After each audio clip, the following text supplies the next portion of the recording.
What's up with it, y'all? Making a quick video. I heard some rumors earlier about Tupac, um, set jumper, whatever, Keefy D, whatever. The way that I feel about it is that Tupac kind of started off in New York and made it all the way to the West Coast, but you know, he wasn't doing great as far as money, his family, things he had going on. So they kind of kept it pushing, kept it moving, and I think Keefy D was way out of line, calling him a set jumper. I think he was just kind of making his way. He was young, you know, and not to discount that Keefy D's nephew got jumped by Tupac and them, so I can kind of understand how he feels, and I kind of agree with that. But as far as being a set jumper, I don't think Tupac was a set jumper. Just the way of life of a roller coaster just kind of had him moving from place to place, trying to get by or whatever it was. And he had obviously his upbringing, young, went through a lot.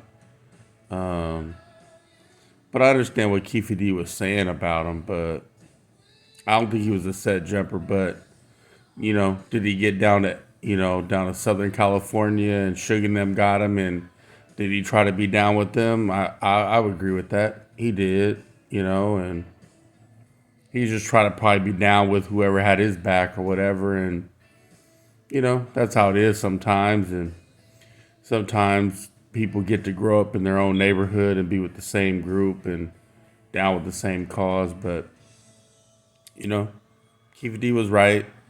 He kind of plugged around here and there, whatever.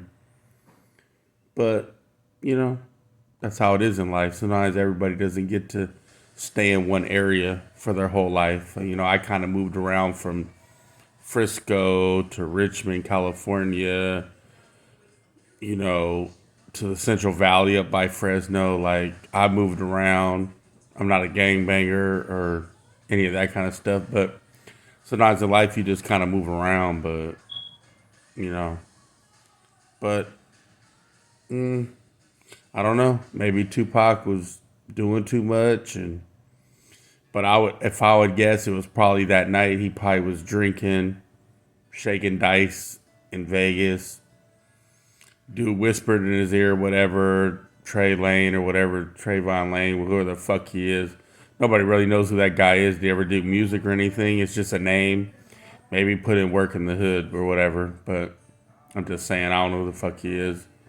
I just hear the name all the time, but I really don't know who he is. I don't know if he's alive. Hopefully he is. His family, whatever.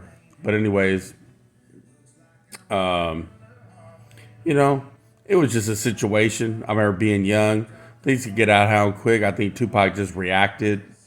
Probably gambling and drinking, whatever, and just did what he did. And he ended up losing his life over it. And he won't be the first story, the last story. It's just kind of, unfortunately, how it goes when you're in that lifestyle living. When I say lifestyle living, fast lane, youngsters, all that, gang banging, put it all together. It's like a whole recipe of disaster. I've been around it my whole life. I'm 42. I'm happy to still be alive. I've been in a lot of different situations and fights and clubs and over women and money, and it just goes on and on. But whatever. I'm just trying to let y'all know, like, that's how I feel about that situation. Peace.